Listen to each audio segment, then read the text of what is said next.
Hello, this is Tony Heller from RealClimateScience.com. On February 4th of last year, President Biden gave a speech about restoring America's place in the world.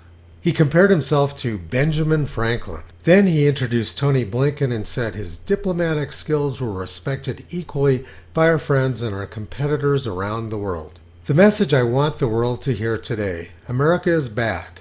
America is back. Diplomacy is back at the center of our foreign policy. And after 18 months of Biden-Blinken diplomacy, the world is talking about nuclear war for the first time in about 40 years. Biden and Blinken have accomplished something which no White House has ever done before. They brought us to the brink of nuclear war with more than one country at the same time. Most people wouldn't consider this a diplomatic success. But Biden was correct about one thing: some European governments didn't respect his predecessor, President Trump.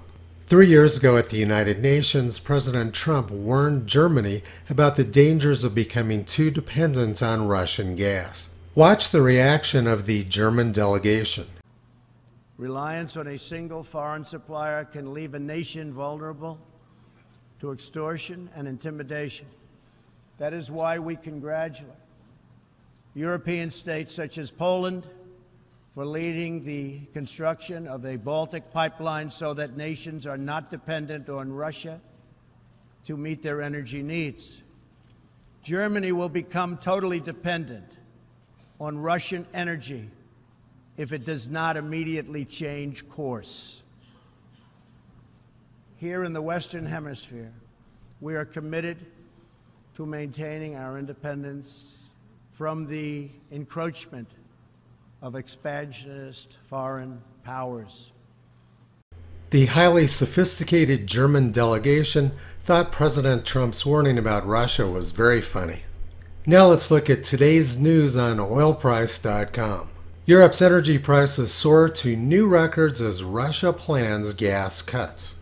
Energy prices in Europe soared on Monday to fresh records after Russia said on Friday that it would halt all deliveries via the Nord Stream pipeline to Germany for 3 days, raising further concerns that supply via the pipeline could be further cut or halted altogether. People on the political left know they're very smart and sophisticated because their friends on the political left tell them that they are. The reality is that there's no need for Russia or China to go to war with the United States or Europe. Western governments are hopelessly corrupt and incompetent, and they are self-destructing without any need for outside assistance. Toto's been pulling back the curtain on this clown show in Western countries for the past 14 years.